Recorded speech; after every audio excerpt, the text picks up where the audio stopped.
a wonderful afternoon with our absolutely fabulous historian, Miss Sandy Thurlow. But can everybody hear okay? Loud enough? Yes? All right. Without further ado, here is lovely Miss Sandy.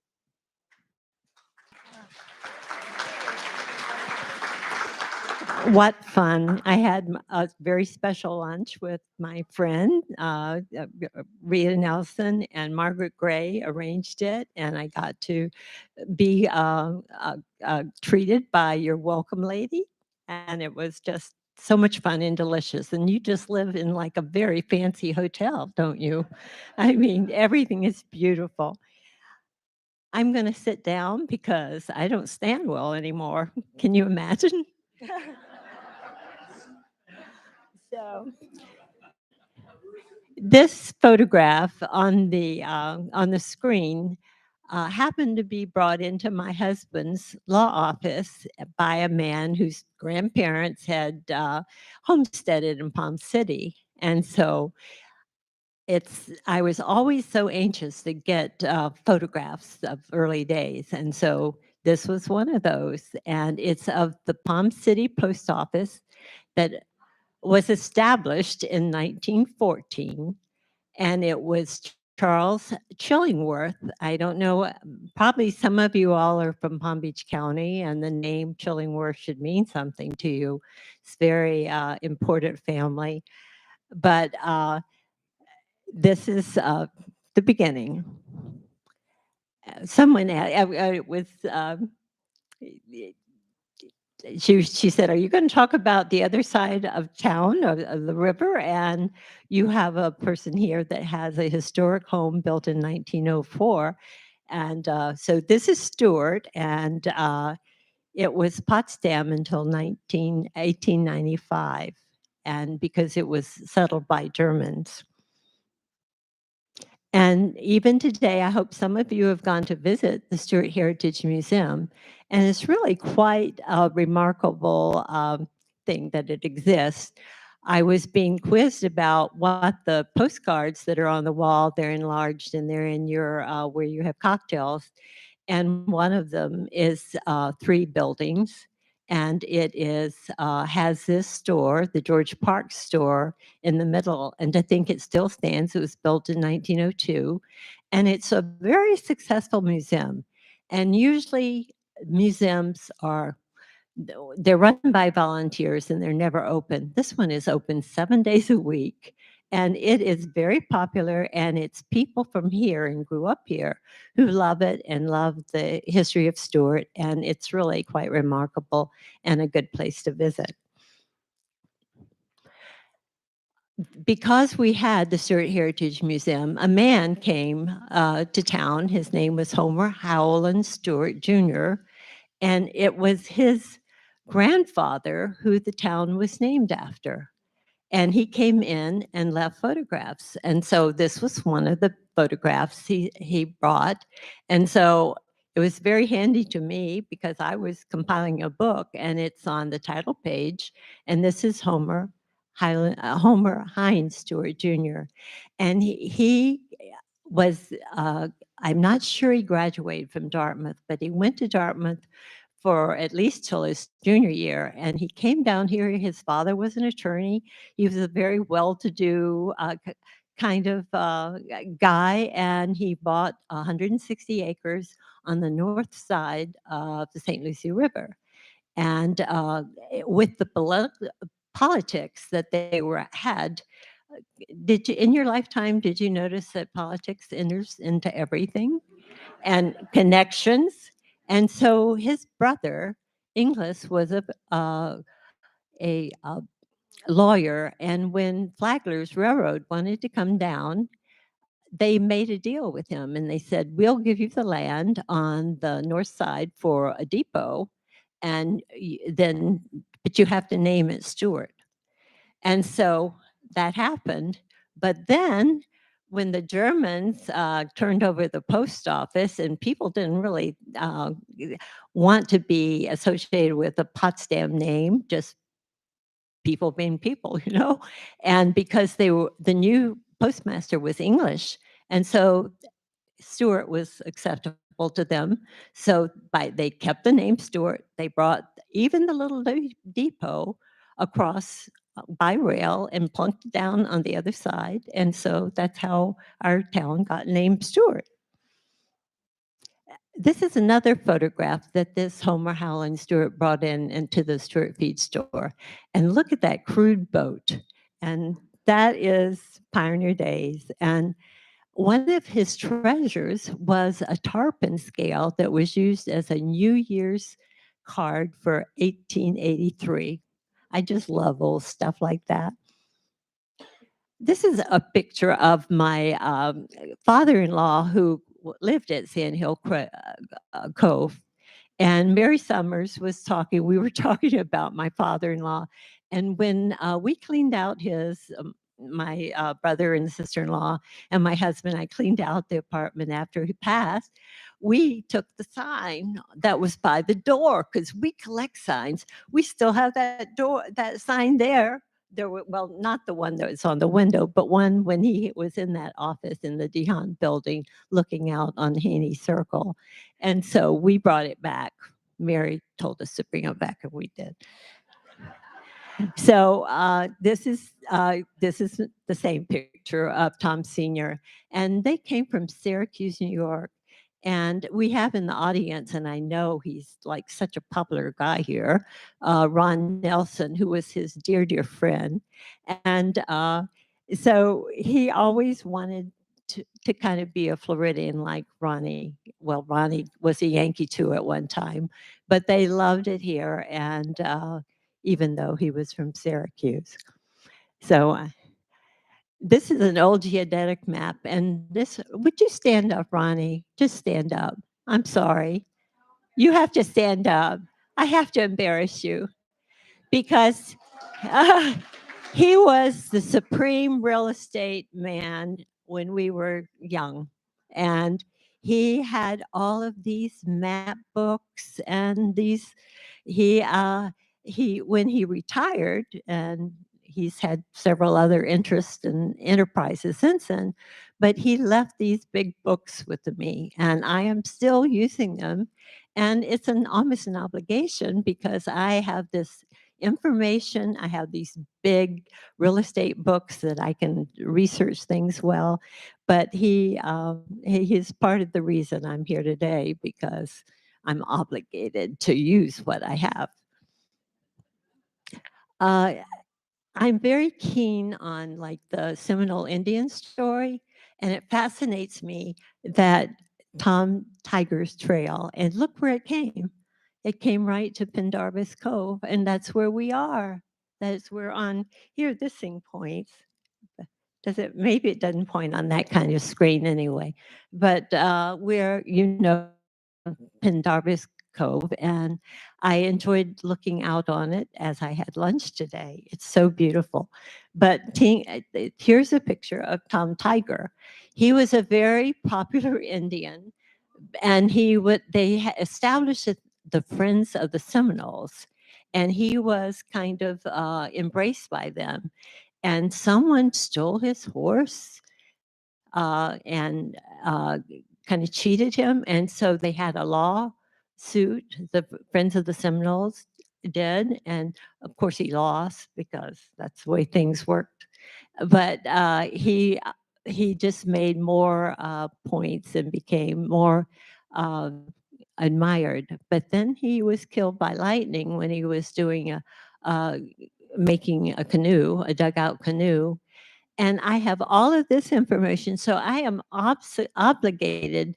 I'm doing a book with my daughter, Jackie Thurlow Lippish, for Palm City because my goodness, this Sand Hill Cove has been here like 30 years, but it, there are people coming like crazy and there's room for more of them and they need to know their heritage. So because of Ronnie and other people, my husband and my father-in-law, we're putting together the history, and a lot of it's right in this presentation. And I get I have some very rare things about Tom Tiger, and it's going to be included. Oop, did I go too far? Okay, I went backwards. Ooh, am I going backwards?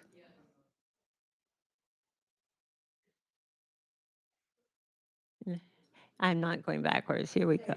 Oh, here we go. Okay, I hope you have that on film for the people because that is so typical.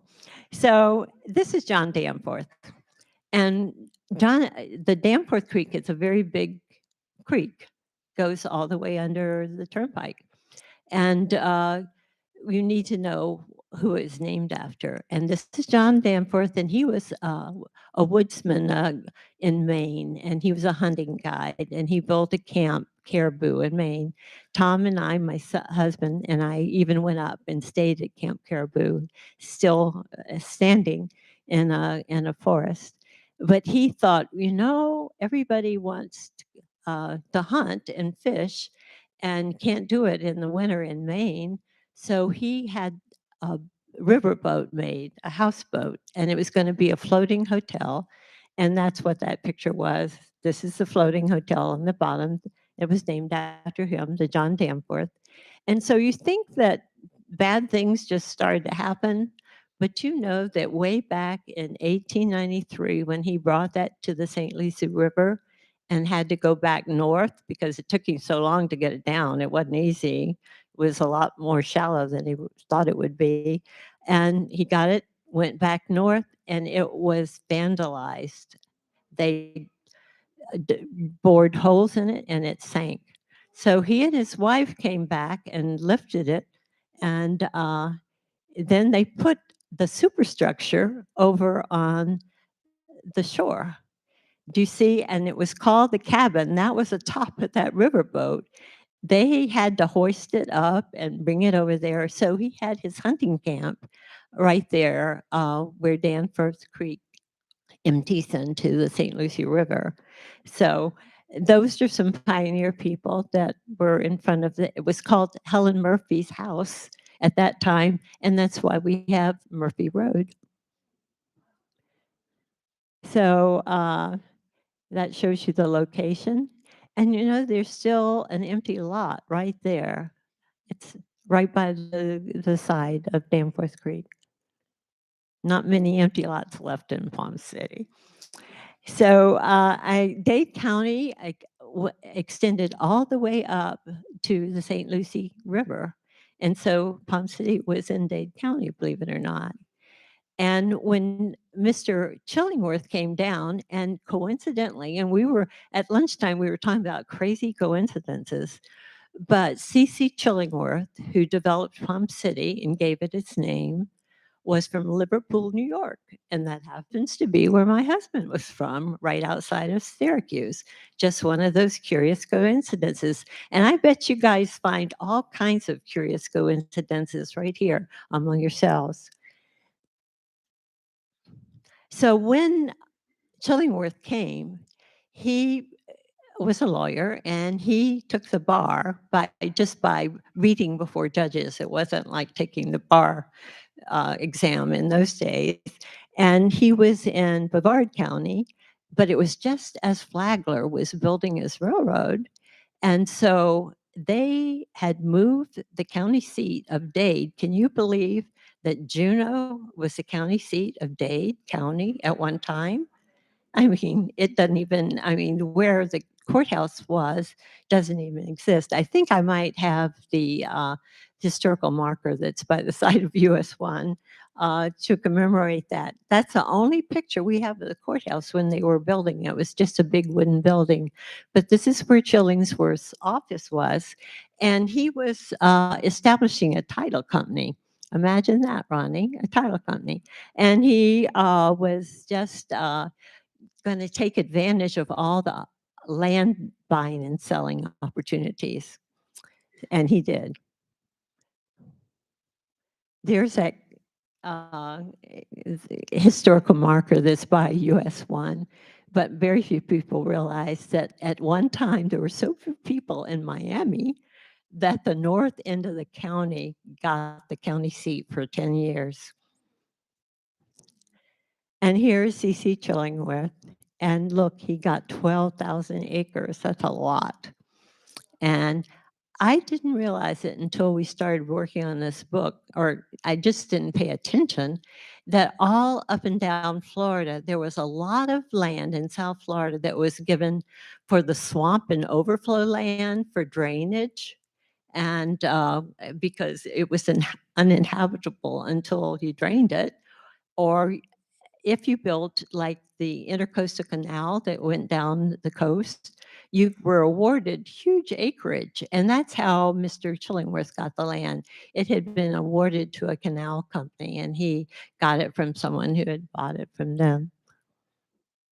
Look how big it is. And not until focusing on this book do we realize that it goes, Palm City Farms goes beyond I-95. It is huge. It just, and and this is where now some of them are little 5-acre or 10 or 20-acre plots, and they have a trail association, and that's the lifestyle that they have in the true Palm City Farms area. This was on the little booklet that Chillingworth produced to attract people. He had people go on the road, and they went all over the United States and even to some foreign countries to get people to come here. And they did come here. If you go off in the winter and you talk about Florida, they were attracted to come down here, and they thought they could survive by having a small farm on 10 acres perhaps. And then if you bought a farm, you got a city lot, yeah, rather than vice versa. And this is an interesting couple that happened to be going from, it's just a coincidence that it was called Willoughby, Ohio, and they were going south because, as so many of the early pioneers, he was sickly and he needed to be in warmer climate to improve and have a longer life. So he and his family were going down the intercoastal on a paddle wheel boat, and they stopped at the end of Sewell's Point. And at that time, Hubert Bessie, one of our first settler, he's given credit for that, was at the House of Refuge. And he was watching that dock whenever anybody came because people would get mail that way. And he came over here and he told this couple and their 3 daughters, come over and live with me at the House of Refuge. Don't go to Miami. Don't go any further. Stay here. And that actually altered our history, local history, because I don't know if you're aware of who Ross Witham was, or there's so many people in that family, the descendants, that are here because of that tiny decision and that tiny moment when Captain Bessie said, stay here. And then Mr. Simmons, Elias Simmons, became an excellent boat builder. He was a farmer where in Ohio, but he learned to build boats so beautifully, and some of our important early boats. And of course, we're known for boat building to this day. This I have there because they lived there, and that's the way it looked. Howard Schaefer was commissioned to do this because we didn't have a really good photograph of the whole house. We had pieces of it before they did the upper stories. I understand some of you went there yesterday, and it has a row of upper story windows, and that was added in 1911. Back to that geodetic map, just to point out. So I interviewed the granddaughter of Mr. Simmons, and she said, and he homesteaded. This was his homestead where that arrow is. And we had very, very few homesteads on this side of the river. Most of it was that swamp and overflow land. But this was a homestead, and it was by Elias Simmons, and he built boats there. But later, a man named Matchett bought it and subdivided a subdivision in 1913, would you believe? But it's called Matchett Point on the map, but the granddaughter said it should be Simmons Point. that man that brought the beginning picture also brought this. So it's very wonderful to have think, well, that silly woman gets so excited about these pitiful little images. But it's not like New York City or Boston or anything. We have very few photographs to document our early history. So I loved that to get this and just see how desolate, how nothing was here. And those poor farmers didn't really succeed. 10 acres or 20 is not enough to really make a living. And it wasn't, Mr. Chillings were promised that he would drain it. That was in the contract that they signed when they bought their land, but they never got to the water issues ironed out. It was either too dry or too wet. But they built a 3-story hotel here, and that's where people would come. If you're trying to entice people to come to a place, you need a place for them to stay and a social center, and that was it. And it was owned by some people named Coffrans. And what is so funny is that today we have the Chamber of Commerce is in a building that those same people owned. That hotel blew down in 1928 hurricane, but the stones didn't go away, and they were reused for a building that is in use today. So the Laytons have 2 parks here. They have the Jock Layton Park that is newer, that's by the new Veterans Memorial Bridge. And I thought, I should know when that bridge doesn't the years go by so quickly. It seems like it's brand new, but that's a 10-year-old bridge now. So, but the Jock Layton Park is right at the base of, the Palm City side of it. It's a big park, and he owned land here, and also his grandfather was here, his father, Jock's father. And they had one of those farms, and they struggled. And because the mother here, Rose Layton, how so many people are forgotten, and it's just kind of hit or miss who's famous or gets remembered. But she was like the social writer for the newspaper, and she also was kind of the face of Palm City history. So she, their family is remembered. And here they have 2 parks too. That's a lot. Okay, I started with this, that it was established in 1914. And there are only like 3 postcards of Palm City. I mean, how pitiful is that? I mean, and they aren't even color postcards like you have in your enlarged in your dining room or your social area. And but this is one of them, and we use it to death. But it's of the ferry. They didn't have a bridge until 1919, and so they had to have a bridge that went from the location of that post office over to Stewart. And this picture that we call a Palm City postcard isn't even Palm City. It's over on First Street in Stewart, where it landed. It's at the Stewart dock if you read the little caption.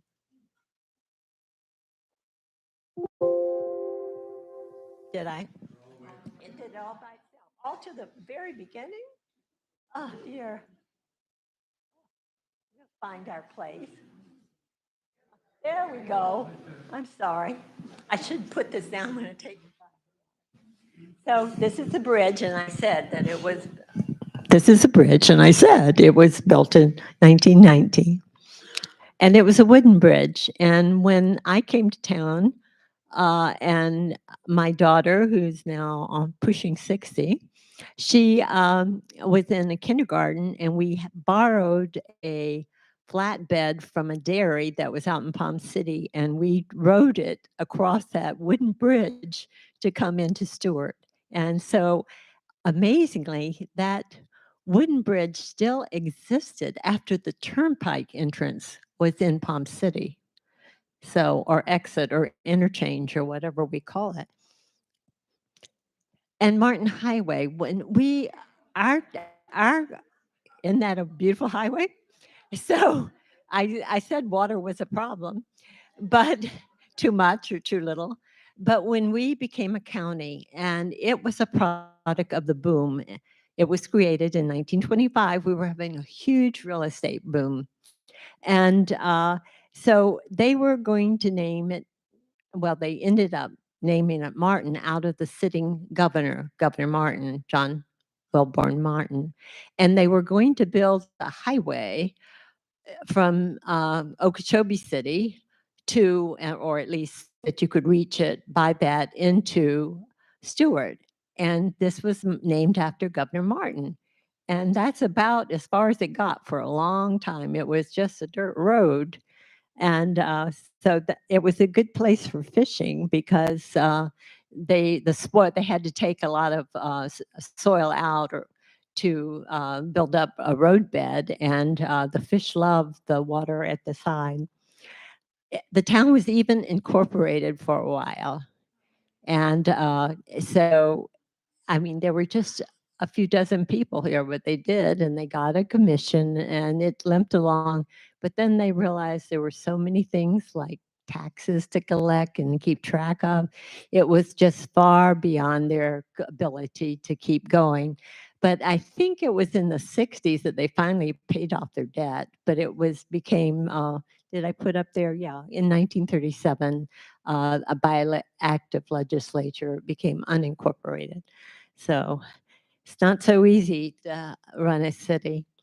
So this is when Governor Martin, and he was signing the bill to create Martin County, and then the Martin Highway was supposed to be named for him. But one thing that everybody thought was a good idea was this canal that would connect the two sides, the Gulf of Mexico with Atlantic. And the equivalent of the Chamber of Commerce, which was the Stewart Commercial Club, they were just so enthusiastic, and everybody thought it was a good idea. And so they began to dig it. Maybe I put the first water came through in 1923, and it didn't take them long to realize this was going to really spoil things as far as fishing and our water situation.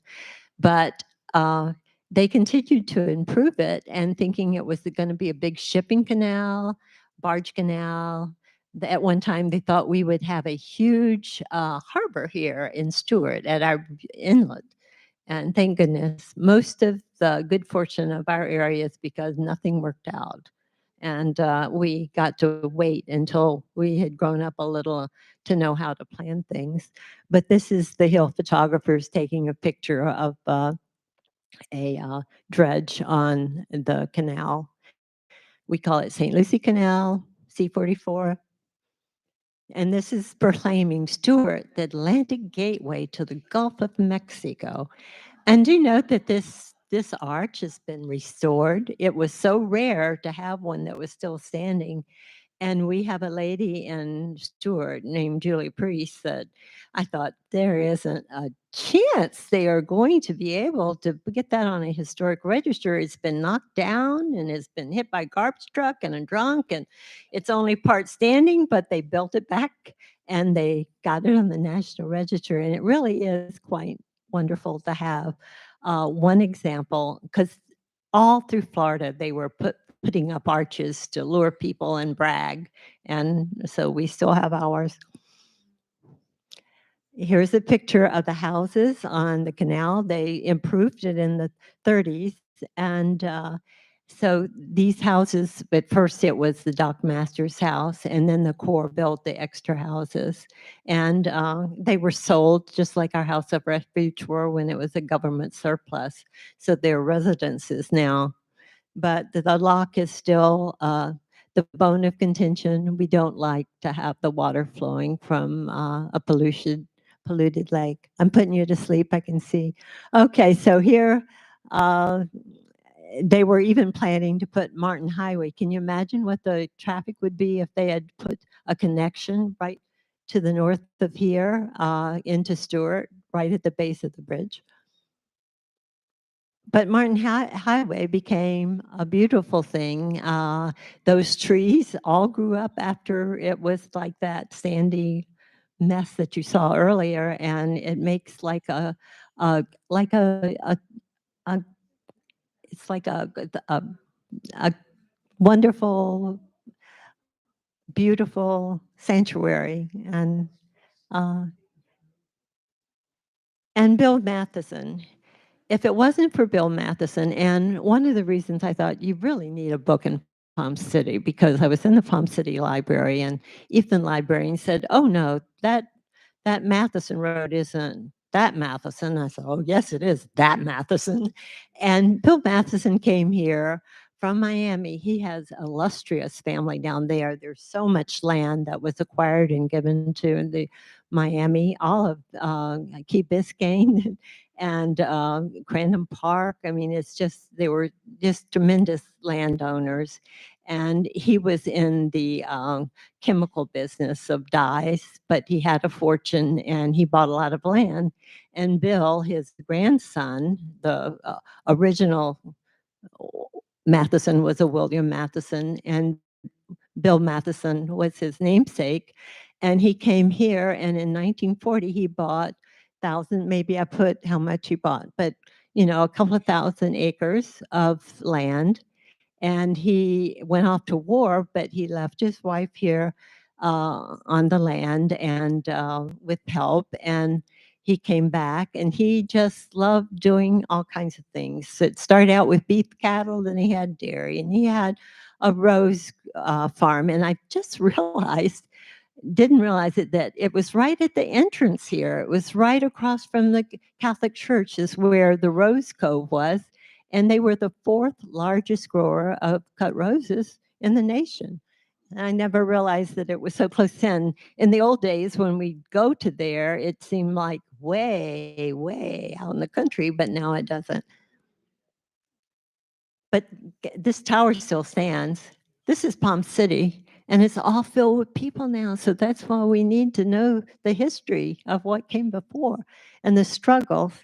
And that's just, he was growing crops, probably uh, clover and tomatoes, maybe.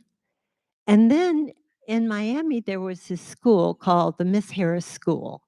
And the people that went there just, oh, it was just, they idolized the founder, and that's her up here. And I, in the early days, even I think Bill Matheson went to at Miss Harris School, and it was on Brickell Avenue in Miami.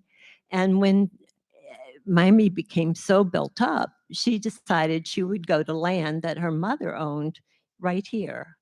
It's adjacent to this land. You will see, I was looking at the roads as they came today, and there's Chapman Way. That's where it was. But in 72, they came, and the as you see, she was quite old. And so the school flourished for a while, but then it was sold, and the people that bought it kind of swindled her, or just they weren't able to make it work, and they just left in the night. And so Bill Matheson said, "Okay, I'll pay the teachers, and you can stay there." And then later, that became the site of the Chapman School, and I hope you know what the Chapman School is. It's a school of seamanship, and it was founded on a barge in Fort Lauderdale, but it has grown to teach so many people to even, you don't call it drive, captain huge ships. And it's had, but if it wasn't for Will Matheson letting them use the old Miss Harris School property and start here, they were here about a decade. Now they're in Salerno, but that is quite an institution. And any of you who are yachtsmen know the name of the Chapman uh, books that are like the Bible for yachtsmen.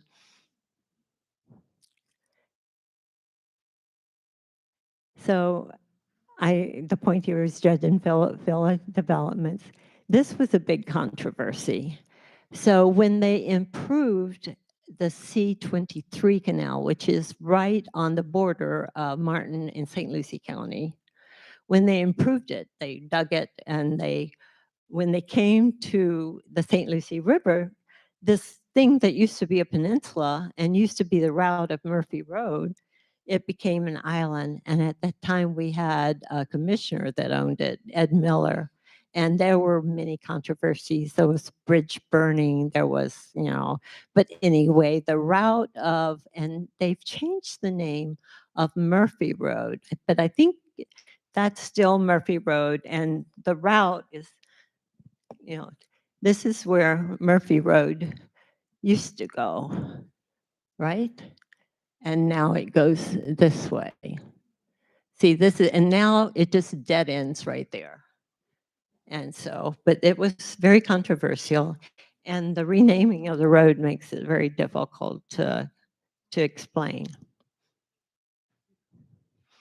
Do there was a Gilson slide rule factory on the other side of the bridge, right? Across the bridge, and you might be people that used to live at Harbor Ridge notice the Gilson Road, maybe. And then finally, they built a new bridge in 1970. And you would think there would be a huge celebration, but what they did was they just they kept the old bridge in operation, and they had like the barricades for it. And when it got usable, they just removed the barricades and let people start driving. There was not any big celebration. And then they started demolishing the old bridge. But it wasn't until recently, I mean, like in the last month, I was so like, why did they call it the Stewart Interchange when it was in Palm City? And that was a big, like, I thought, that is just terrible because it should have been the Palm City Interchange. But I found out that the reason it is there is because Bill Matheson said, I will give you the land for the interchange if you will put it in Palm City. So once again, that man who's the name of the street that you come home on changed the history of our area. And that's about the Chapman School. I guess I didn't have it in the order I thought. And so this is you. This is a Matheson Ranch. And at first, he had Crane Creek. It was a real ranch, and it was further out where the turnpike interchange is. But then he moved to this house that was right here. And can you get to? And it's interesting. This is a 1970 photo, and that little subdivision that's there next to the Catholic Church, it was already there in 1970. And maybe you think it's interesting. Can you see these things up here? Ooh, dear. Oh, sorry. This will go well on. Okay, I should have put this down. But this is the Capri subdivision right there. And these here was because this guy named Barclay Ivanek wanted to subdivide it, and he wanted these canals because everybody else had done it, the canals to go into the river. But at that time, you couldn't do that. You couldn't connect it to the river because we realized we were overloading our river with pollution. And so he did Forest Hill Memorial Park instead. And those are beautiful water features in Forest Hill Memorial Park. And it really is nice to have that beautiful memorial park in Palm City. But he had planned to do it as a subdivision with boats in the backyard, like so many of the subdivisions in Palm City have. So that's a picture that came from them, from Peggy Matheson. And here I just put this in, and it's so personal. It kind of fits in today's, since you've been having this reunion of two generations of families that have been here at Sand Hill Grove or have a connection. But this is, they had this yacht club. It was really a small boat club called the Crossroads. And so here they're at the Matheson house for a party. And here, that is Peggy Matheson on the top of the porch. And they had black help that they just loved. And this woman, I have learned, is named Julia Burl. And she was just made their life so comfortable and was so important. And there I am. And there was a pine tree out, and there are just people enjoying your yard that looks so beautiful and fancy now. And then this is just to say that the house was moved out on Loop Road or 76A. And at one time they had, some kind of political rally there. And so they had this old tractor, and we took that picture. But that is a Matheson Ranch house there. And today it's a very fancy house. And then this is breaking ground for Sand Hill Cove because my father-in-law had the snapshot in his little collection. And I thought that was appropriate. And Mary Summers is going to write down all to explain who was what and who owned what when. And it's going to be very important to have for the future. And there it was, and he didn't want to be a burden to his family, so he had signed up for it, and it worked out well. Water's Edge was needed for his wife, so it was just, and his kids had many lovely dinners in your beautiful dining room, and I'm one of the kids, 84 now, and so he got to watch them build the Roosevelt Bridge. He had a telescope and camera, and he entertained himself looking out the window at the construction of the new Roosevelt Bridge. And so you do live in a magical place, and you're so lucky. And I hope everybody can wake up now. Okay.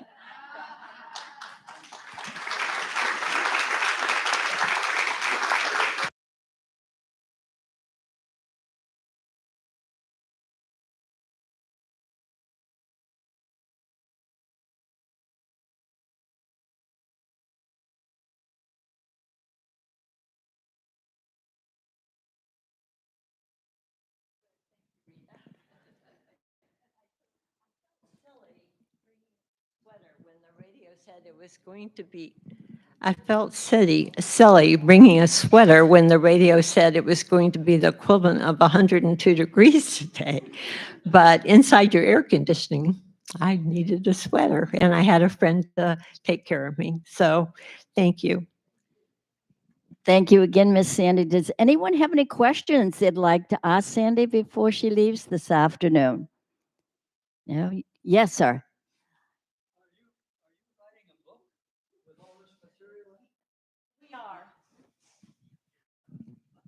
I have done 3 books, and I have found they were elaborate books, coffee table books, fancy books, expensive books. But I found that they are the best way to really have an archive. I use them as reference books. And so I really feel that Palm City needed one. The printing industry has completely changed. It is the most illogical thing to do, but it entertains me, and I've recruited 2 of my children, and it's really, we're just working on it. And this afternoon, the same woman that designed my first book in 1992 is bringing a printout of her effort at the design for this one. And so, though we don't have a postcard, a beautiful postcard to put on the front, as in my other books, we do have a beautiful painting by Jerry Rose, who's quite a famous artist, and he's given me permission. And it's painted at the very location of the Chillingworth little lane overlooking the bay, Palm City Bay. So it's been fun, and it's my crossword puzzles to keep me going. So there will be a book in a year or so. Mrs. What are the names of your earlier books, and are they available anywhere? Oh yes, and they would all be gone if Barnes and Noble didn't just like stop. In order to sell them at Barnes and Noble, I have to ship them to New York and back, and it's a policy. But my books are exceptional, of course, and it would be better. And I am even a vendor, but I just can't be bothered with it. So they're for sale at Bloom again. They have been collecting and not even charging, it's not even wholesale, but at Stewart Heritage, at the Historical Society of Martin County, at Oceanographic Society, at Quillen Press, at the bar at Dolphin, and it's, I mean, they sell slowly, but they are available. The first one was Sewell's Point, because I live on Sewell's Point. And that it was really illogical because there were only about 1,000 families on Sewell's Point, but it was elaborate. And then the next one was Stewart on the St. Lucie. And the third one was Jensen in Eden on Florida's Indian River. And you don't need them at this stage of your life, but they're in the library, I'm sure, So. Yes, indeed, they are in our library. We've been the delightful beneficiaries of donations of your. Yeah, and then We have the 3 books that are published. They are in the reference area. They do not circulate because we only have 3. We only have those individual copies. So if you look in the reference area on where we have a lot of old Florida stuff too, you will see the 3 books and you get a preview of, we hope, of what's coming down the road.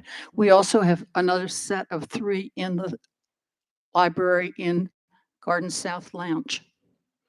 So you have 2 opportunities to catch up with Palm City history. Well, when we get a Palm City book. And you have somebody in the audience just caught my eye, Kelly Arnold, and she's your art teacher. And she's also a computer whiz. So if you ever want to go to my website, which all you have to do is put in Sandra Thurlow, she got me some kind of domain or something before, and you just put in my name and there's a lovely website, thanks to Kelly Arnold. And So thank you so much for coming and doing this. And I don't know if this is appropriate or not, but I am going to ask, how do we get those pictures of the Sandhill Cove property? I'm thinking that it would be nice for us to be able to frame those and hang those somewhere on property, but is that something? Oh, of course, but I think I'm the only one that would it's the aerial of it, of the cove, the old aerial with just that one little, the 1971, but you're welcome to anything I have. Okay. And that's what I kind of like the picnic tables out there and that, the pine tree that was out there. What's amazing is that the poor quality of the pictures that we took in the 70s and 80s, and yet you can go back and get these old photographs that are just pristine and clear. So those color ones are not that great. But I want to say that my house is filled with photographs because I've been collecting them on all subjects, anything that had any connection with Martin County. But now the Stewart we have in the Martin County Commission, because Martin County is going to be 100 years old in 25, so they're getting ready, but they have funded a digital, they're collecting photographs and putting them online. So you can just help yourself when we get those on, but you can get them from me anytime. But all you have to do is put in your computer, you put Martin Digital History, and they've begun putting photographs, collections online. So they will be available in the future. Delightful. Thank you very much. I think there's another question. Hey, Sandy, Jean, hi. Is a rumor true that when Palm Beach they wanted to name it Palm City, and someone said, we already have a Palm City? Is that rumor true? So I've always wondered about that because it just didn't make a lot of sense because they said it was already taken. So just recently, Josh Liller, who is the historian for the Jupiter Loxahatchee Historical Society, he's really a whiz, and he grew up here in Martin County and went to Martin County High School. But he's a specialist on Palm Beach history like you were in your day. But he was trying to ascertain that, and he really thinks that that's a fib, and they really thought when they came up with Palm Beach, just like we want to name every town along the coast Beach, that Palm Beach was a much better name than Palm City. Okay. And they left it for us.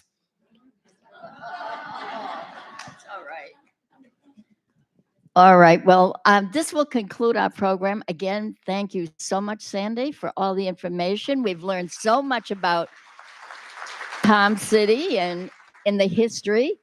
Do we? I think we have one or two people that were born in Florida, right? Kathy Bell. She was born in Miami. Anybody else born right here in Florida? Jean? Kathy Bell's husband was born right on the Indian River.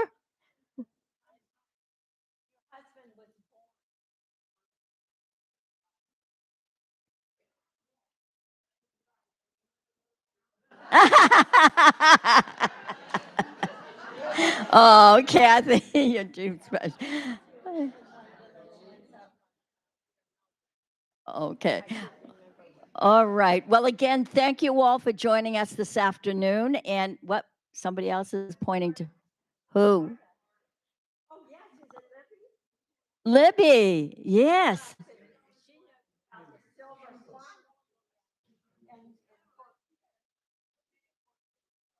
Right. Oh, here's some more. Wow. Okay. Yeah, Shirley Kelly.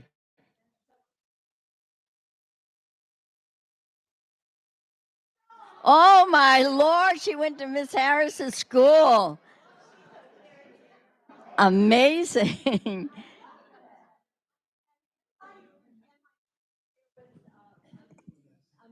Backus, there was a Mrs. Catherine Backus who lived on the South Fork, and she was from Minnesota, and she was so lovely, and she was kin to Miss Harris. And but her daughter went to Miss Harris School, and I interviewed her, and I have a picture of the school children and of Miss Harris's school on Bickle Avenue. And because I'm doing the book, I don't have a publisher I can put in what I want to. I've got that planned for the book because I mean, can you believe a little girls' school on Brickell Avenue?